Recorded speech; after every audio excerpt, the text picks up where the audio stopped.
Welcome, everybody, to this latest edition of Unfinished Business. I'm your co-host, Andre Joseph of AJ Epics Productions, and I'm here with the main man himself, Mr. Jeff Galashaw. Say hello. And so we're back with our deep dive this week, and I decided for my pick this month that I'm going to tackle a little thriller that starred Julia Roberts, coming off of the huge success of Pretty Woman. And it's a high concept thriller from 20th Century Fox in 1991 called Sleeping with the Enemy. So this is a movie I remember when it was advertised when I was a kid, because it came out a couple of weeks before Teenage Mutant Ninja Turtles 2, which actually was the movie that knocked off this film at the box office that year. And I only saw it a couple of times. Like, I think my parents, I know, rented it on video. I saw it a couple of times on TV, thinking, was Patrick Bergin playing Kevin Kline or Tom Selleck with that mustache of his? Because I didn't get this mustache for this episode, by the way. I just, I've been going with this lately. But yeah, that was always the thing that stood out to me every time I saw the previews and, the pay-per-view previews for the film.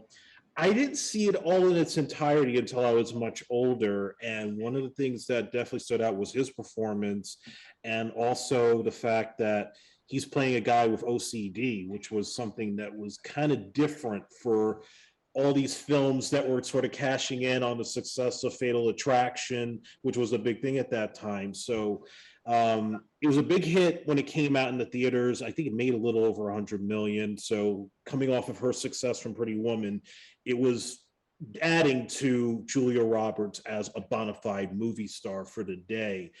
It's based on a novel by Nancy Price, which, by the way, I've never read, and it came out in the late 80s. It was sold to Fox, and originally it was supposed to star Kim Basinger.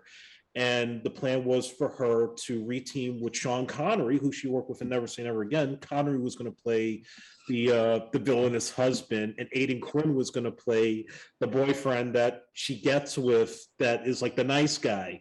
None of that worked out. Kim Basinger had second thoughts about the part and backed out. And I guess with Julia Roberts building popularity, having won a Golden Globe for both Steel Magnolias and for Pretty Woman, they gave the part to her. And Patrick Bergin was primarily, an Irish actor.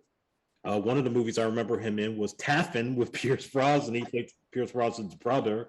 And he auditioned for the part. And supposedly the story he tells is that he got the role because when he spoke with the director, Joseph Rubin, he was very smooth talking, kind of like the way he was in the film, very self-assured. And then as he was leaving the office, he walked into the closet instead. So that was like enough for them to say, oh yeah, no, we're going to get this guy right there. And then Kevin Anderson, who plays the boyfriend that Julia Roberts gets with. I don't know too many things he did before that. I think he did like some 60s based movie back in the 80s. He did a couple of TV movies before he did this film, and his career never really took off after that. He mostly did, like, he was in Rising Sun with Wesley Snipes and Sean Connery. He did a lot of television work. So he's been around. He's primarily a character actor. And just to kind of give a sense of the story for the millennials that never seen this film. So Julia Roberts is married to this guy, Martin Burney, who is this investment banker in Boston. They have a home in Cape Cod that they stay at, I guess, every summer. And it seems like they got a perfect relationship. They have a lot of money and, they're well-to-do, but privately, he's very abusive. He's got OCD. He won't let her see her mom, who apparently had passed away a few years ago. And he's very obsessive with her. He's obsessed with every little thing. Like, he doesn't want, the soup cans to be untidy. He doesn't want the towels in the bathroom to be untidy. And every time he beats her up, he goes shopping to buy her a new dress and flowers and tries to make it up to her. They have hot, wild sex to try to make it up to her. So then one day they go on a boating trip because he loves sailing. And apparently there's a storm. And in the storm, Julia Roberts falls off the boat. And because he thinks that she can't swim, everybody assumes that she drowned and died. We find out after her funeral, oh no, this was all part of her plan. She planned for months to essentially fake her own death, dye her hair, change her name, go out to Iowa, and apparently her mother's not dead. She moved her mother all the way out to Iowa to a nursing home so she could be protected. So this way she could get away from her husband. And in the process of trying to find a way to see her mom, she meets this neighbor of hers, this guy Ben, played by Kevin Anderson, who's a college professor who teaches theater. So he's the nice guy that tries to win her over, but she still has this PTSD from the relationship. Meanwhile, Bergin's character gets suspicious after her death when he finds out, oh no, your wife, she learned how to swim. She learned how to do all this stuff. It's weird that she supposedly died from a swimming accident. And then the stupidest plot point that I have with this movie is when he goes back to the Cape Cod house, is digging for everything, and then he finds a wedding ring in the toilet that she apparently flushed. Which means he has not used the toilet in this house for weeks. Like, you're trying to disappear. Why the fuck are you gonna leave the wedding ring in the fucking toilet? Yeah, and by people will know.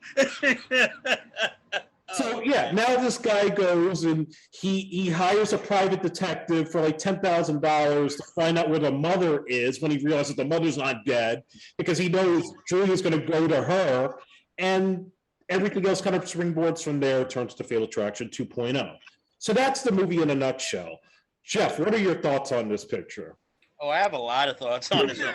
First of all, I didn't see it in theaters. I remember when it came out. I had, for some odd reason, I don't know why, I never had any interest.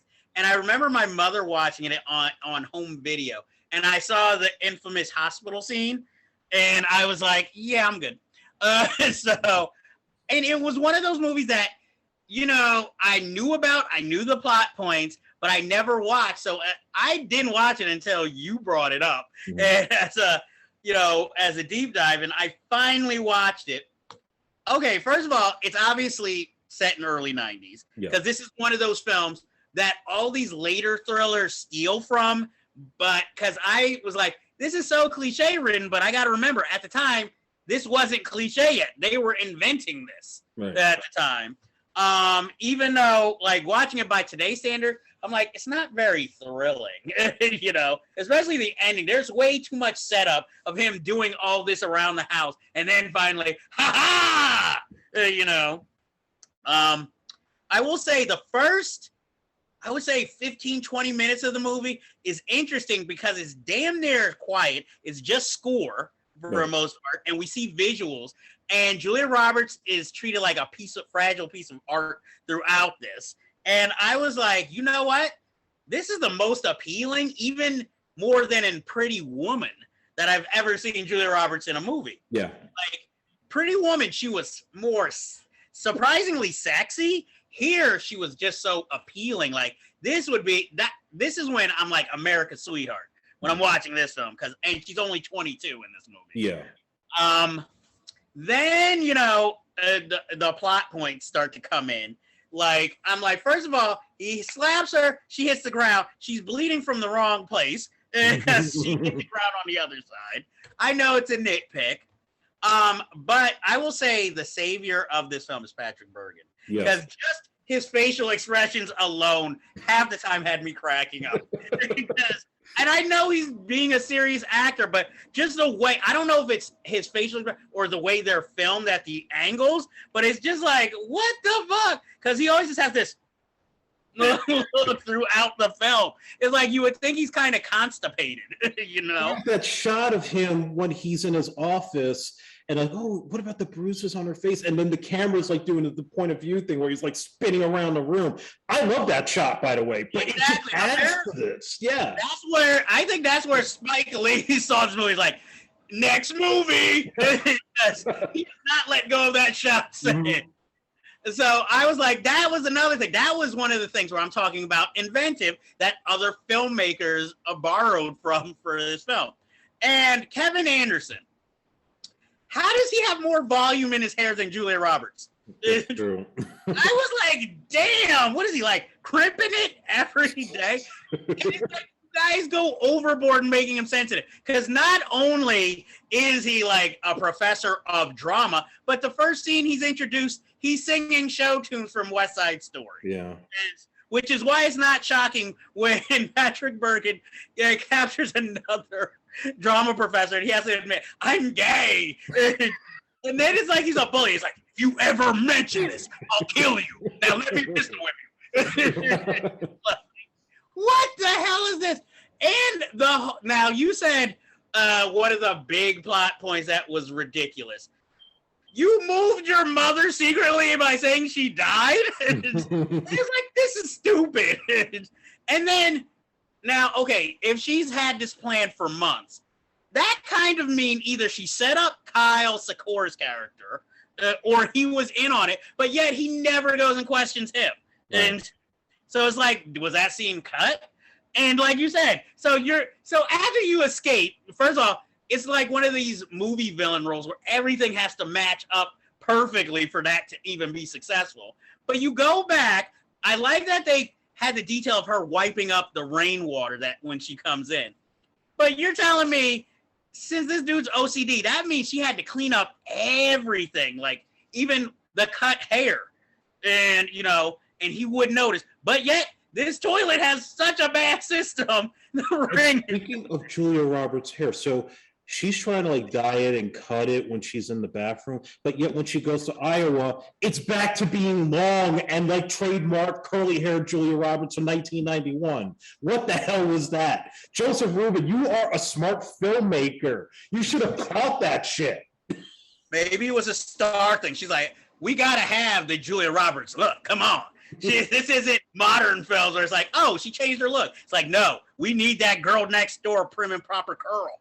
And another thing with this film, I mean, it's a quality thriller for its time period, but I think most modern audiences are going to look back and be like, oh, please. But again, you have to remember the time period it was made in. Other things about this movie. I mean, it's a fun watch, first of all. Like I said, anytime Patrick Bergin's on screen, I know something interesting is going to happen. Mm-hmm. Let's say, okay, on Patrick Bergin's part, you know your wife can't swim. Why would you take her sailing? That was the thing. He knew that she had a fear of water, but he still took her out anyway. Why? Because boats were his passion? Like, I don't get that. And you saw it was bad weather. It never occurred to you, maybe we should turn back. Yeah. So I have that down. Let's see. Most appealing. Bleeds on the wrong side. I'll say, too, is that just like with unlawful entry, and this goes back to Patrick Bergin, I never read the book. I've only heard a couple of things. Like I heard that like the Kevin Anderson character wasn't sympathetic himself. Like I think he was just using Julia Roberts. He really wasn't likable in the book. But I kind of wanted to know more about Bergin's character. I know they get into this whole thing where they've been married for 40 years. Supposedly he was a nice guy, and then he just suddenly got twisted up. Well, see, that was what I wanted to bring up because, okay, the movie that copied it, obviously, enough. At least we saw how Jennifer Lopez and her husband met, how he eventually became abusive. Right. That's what was missing in this film because as soon as we come in, it's like, oh, they're married. So we don't know how long she's been suffering. We get the gist of their relationship where it's like, oh, my mother died. You wouldn't let me visit her. You wouldn't let me bring her in. But again, it's like, at what point did you decide I'm just going to stay in this marriage, even though he's abusive? Because did he wait till after they were married to show this side of him? Or was he always like this even when they were dating? Because obviously he had the OCD when they were dating. And that's the thing. It's like, okay, I could see where she would be attracted to him just by he's got money, he's got stature, he's working out like a crazy man. So he has like qualities that a woman would look at from first glance and say, oh yeah, I would want to take this guy out and sleep with him. But I feel like there was more to this guy. And supposedly, I read in an interview with Patrick Bergin that famous line he does at the end, like, I can't live without you and you won't live without me, was supposed to be an entire monologue explaining his entire backstory. And he just decided, you know what, let me just simplify it down to just that one line. He also was the one who suggested the Berlioz song as sort of like the favorite song he liked to hear every time he made love to her. So he had a lot of input with his character, but it just felt like it would have been really more interesting if we saw where the relationship began before he started getting into all that craziness, because maybe he was abused as a child, maybe he always had the OCD. He was fascinating enough. I wanted to see that story play out too, because it probably would have made him more human, particularly when he dies. It still feels like, okay, she's saved, she's going to go back to Kevin Anderson, but there's still a little bit of that sadness because she had to go to that extent, because apparently she had been in the situation before where she would call the cops and the cops would come and protect her. In that case, she shoots him dead, so clearly that was the breaking point. There was something else going on I wish we could have seen. So apparently you want to make this like Cruella. So we see. Let's get a prequel of Art Bernie. Like, this poor man, his wife faked her death just to get away from him, and he's heartbroken, and all he wants is to reunite. And then she died, then she kills him. I mean, people who had, like, there were OCD advisory groups that were protesting this movie because of how bad it made them look. Yes, it'll make you an abusive and murderer. Yeah. But see, also, I can see what you were saying about the Kevin Anderson character, because one of the scenes when he obviously wants to have sex with her and she's like, no, and he's pissed. It's like, she just gave you this story about how her husband used to beat the shit out of her and practically felt like rape having sex with him, and you're mad because you can't get your Mac on? But he even says it like, oh, who did this to you, or whatever the line was, like, what did he do to you? So he knew, but instead it's like, okay, I'm out of here. I'm not gonna deal with this. And another thing with this storyline that I feel like, okay, first of all, let me tell you, I remember the trailer most of all as a child, because it introduced me to the Van Morrison song, Brown-Eyed Girl. So that's why Julia Roberts will always be like a screen icon in the back of my mind. But, okay, she's escaping this husband, right? But yet she feels free to tell this whole story to every person she meets. The lady on the bus just offered her an apple. Oh, yeah, I'm running away from my husband who was abusive and did this to me. And she's like, I just offered you an apple. I didn't need all this. And then Kevin Anderson, hey, I'm being nice to you. Hey, I'm running away from my abusive husband, yada, yada, yada. And it's like, seriously? How is this secretive? Let's say. I like the hospital scene. I mean, it's a little hokey because, like, it's supposed to be thrilling, but it kind of plays like a slapstick comedy scene where, hey, I'm entering here. Just missed you. I come out here. It's like, okay. I can see how as a modern audience would be like, but now it's just like, okay, this is kind of like more comedic more than anything. Let's see. Let's see. Okay. What's with Patrick Bergin and drinking water in this movie? It's like every scene he's drinking water. It's like, and they're both obsessively at this water fountain. It's like, did they not have bottled water back then? Or does stalking like make you really thirsty? I guess you don't ever see him eat, so I guess that's the only thing he's doing. He survives on water alone. That's how he's so skinny. And I mean, but they gave us a scene and let us know he's athletic by seeing him working out in the beginning of the film. No offense, I like Patrick Bergin as an actor. Why no one thought of him for a Halloween Michael Myers movie? He's got that perfect stance throughout the film. And that's the thing. This is the kind of movie that, it was another notch on Julia Roberts' filmography. I felt like Patrick Bergin should have gone on to have a bigger career. Like, he did Patriot Games after this, and he didn't have the mustache then. I remember trying to find him in the movie, like, where's Patrick Bergin? Where's that guy from Sleeping with the Enemy? And now I know where he was. But, like, he fell into that trap where he was doing all these made-for-TV movies, like Robin Hood, and, a couple of, like, these USA made-for-TV movies. And it just seemed like he never really went any further. Like, he could have gone the route of Pierce Brosnan, Aidan Quinn, Liam Neeson. Like, he had that, and he just sort of seemed to fall back on these smaller parts, and it's a shame. Like, I think he's tremendously talented from the other movies I've seen him do. He had a handsome look, he could act, and like, I could have seen him in a Bond movie, not as James Bond, but he could have played a villain or played, like, a side character. He kind of reminds me of a more villainous Robert Carlyle as an actor.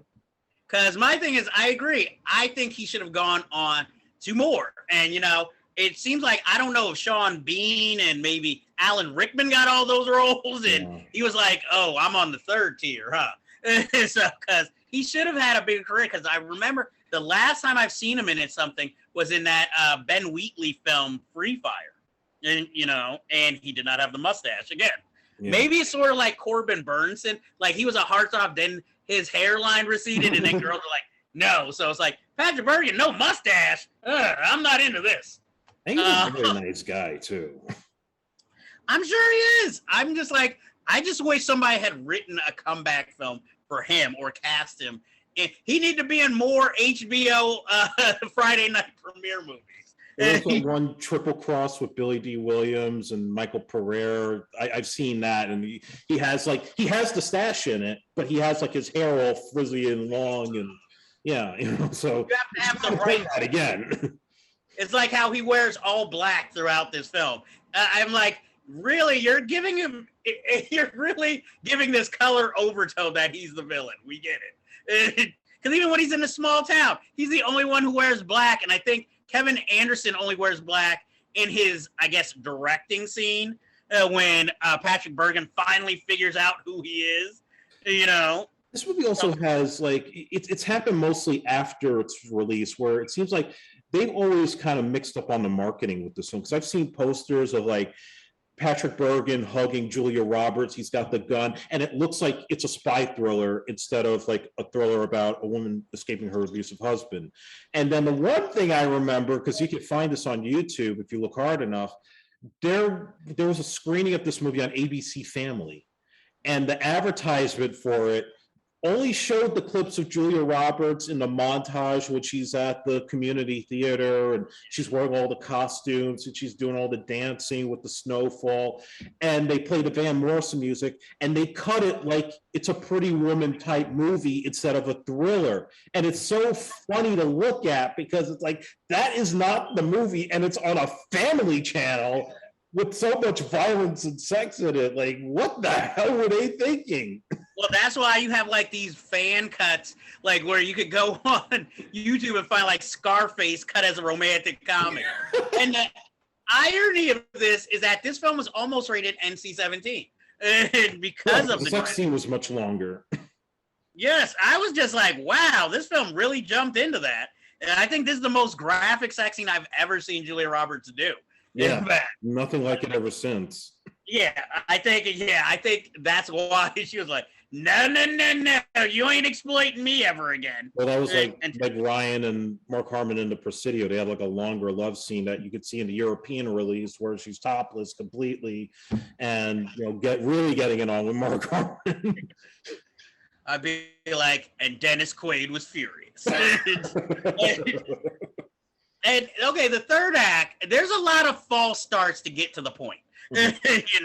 Like there's all this build. Like I said, he has to be a Machiavellian villain. Like, she left that room, let me turn the cans around. Yeah. And it's just like, really? He's a supernatural force now? And I like that he automatically knocks out Kevin Anderson because it reminds us, this is a domestic dispute. Stay out.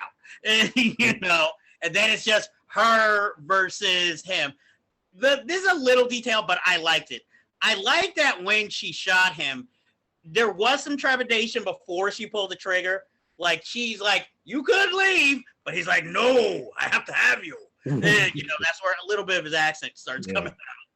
And then she's shaking as she does shoot him, even though the first shot misses. But I even kind of like that twisted ending where, like, before, because they have to do this in a movie, he seems dead. She walks into the mine. Then he gets up, grabs the gun, points it at her head. Click. So even in death, he's like, if I could have killed you, I still would. Mm-hmm. So just to hammer home, like, yeah, you're a dick. Also, before Kim Basinger, this was viewed as a vehicle for Jane Fonda to star. Right, yeah. And so I was like, I found that a little interesting, but then again, you got to remember, Jane Fonda was still kind of vital. She just wasn't acting at the time. And you also reminds you of what a powerhouse Jane Fonda was from the 70s, that they could have thought, like, yeah, she could play this role. I think it kind of works better with a younger actress because she is kind of, you believe she'd be more naive and stay in the relationship. Whereas a more middle-aged woman, you would believe, like, would have had her druthers and been like, yo, I'm out of here. You know, Yeah, Jane Fonda was a heavy duty, well, still is a heavy duty feminist. So you wouldn't buy that for a second. Well, yeah, you might have got the sex scene because she had one in Clute, so you might have got that. Jane Fonda still got it going on, I gotta say, for her age. Yes, I don't like Clute as much as other people, but I don't know. Jane Fonda always has a certain way of speaking that kind of weirds me out in certain roles. So, her in this, I wouldn't believe her to be demure in this role. That would be my problem. She talks like she's outspoken. So her playing demure would have been like, huh? Though Kim Basinger could have worked, not with Sean Connery. But... Yeah, no. And Connery, it would have been controversial with Connery with the Playboy article about beating up women. Yeah, we that would have really made things messed up. And if he did it now, it would have been worse. I'd be like, it would have, though, would he have had the iconic mustache? I don't know. Would he have had his hairpiece, or would he done it with the bald head? I don't know. Exactly, because if he's gonna be bald, he's gonna definitely be the older character. But if he has a hairpiece, it might be a little more embarrassing for him. Where this feels campy more than serious. Mm-hmm. You know.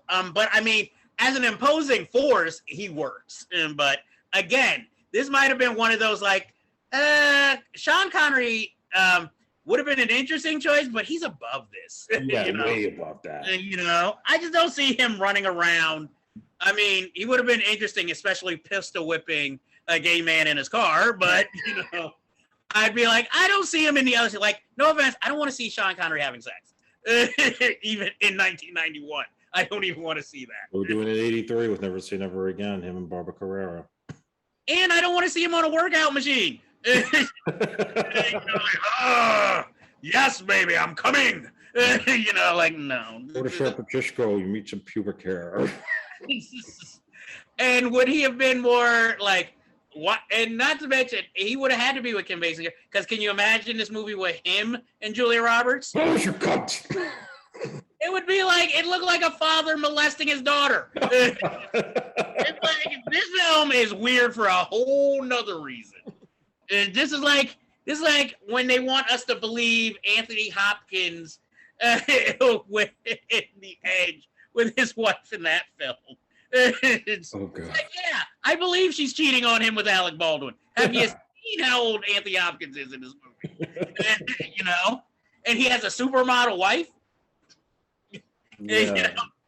That's my problem with the film. Like, maybe if she wasn't a supermodel, The Edge could have been a little bit more believable. Mm-hmm. Other than being obsessed with bears in the third act. It was before Revenant, you know? Yeah, that's another movie for another day. I feel like somewhere I feel like when they were writing The Gray, they were watching a lot of The Edge. Only they're like, haha, we'll use wolves. So, is there anything else you have to say about Sleeping with the Enemy? So there actually is like one bit of controversy about this film at the time of its release. So the Iowa scenes were shot in a town in South Carolina. I'm blanking on the name of the town right now, but Julia Roberts, during the time the movie came out, reportedly made a stir about how she hated working in the town because it was too racist and she never wanted to work there again. So it kind of created this whole uproar at the time with the community. And as far as I know, I don't think she ever shot there or around that part of the South ever since. I'm like, geez, I'm wondering just how racist that set was. It's like, damn, if she had to say something, it's like, damn, what was N-word just flipping around and everything? Remember too, also with the success that she had at that time, the media was all over the place trying to find out everything about her. Because I think, wasn't she like dating or engaged to Kiefer Sutherland, and then they broke up? And while she was making the movie Hook, she started having problems with Steven Spielberg because she just had this very nasty attitude on the set. So she was very moody in that part of her career because of the paparazzi, her personal life. Now it's kind of calmed down quite a bit ever since she had kids. And, you know, her star status isn't what it once was, even though she is still an icon. But let's face it, Larry Crown doesn't really add to your legacy. It just shows like, okay, your track record is kind of dwindling as you're getting older, but people still love you anyway. They still give you Oscars, and he was doing a favor for a friend. Hey, she was in Charlie Wilson's War with him too. Yeah, that was a better movie. Exactly. Leave Tom Hanks' small town idealism alone. And this is almost as bad as when Sienna Miller called Pittsburgh Schittsburg when she was making The Mysteries of Philadelphia. Back when we used to follow actresses who were up and coming, but now it's just like, whatever. And, I would say see Sleeping with the Enemy. It's an interesting watch. I mean, now for most modern audiences, I mean, it might be a more interesting watch drinking, but I say give it a chance because there are, like I said, the first third of the film is masterful filmmaking with, the opera, it being near silent, the way he films her. And again, Joseph Rubin helped create that shaky cam shot of when you realize something's afoot. So I give it that. And it's the only time other than in a Brad Pitt film where the supposed sensitive guy has better hair than the heroine. So that is what I came away with this film. And that Patrick Bergin needs more work. And yes. Yeah, he's a really good guy. Hey, Patrick Bergin, if you're watching this, come on the show. We want to talk to you. Exactly. And Joseph Rubin, I'm always a fan of your work. I have seen most of your work. It just took me a little time to see this film because I will admit, at first I got this film mixed up with the Joel Schumacher movie with Julia Roberts and Dying Young.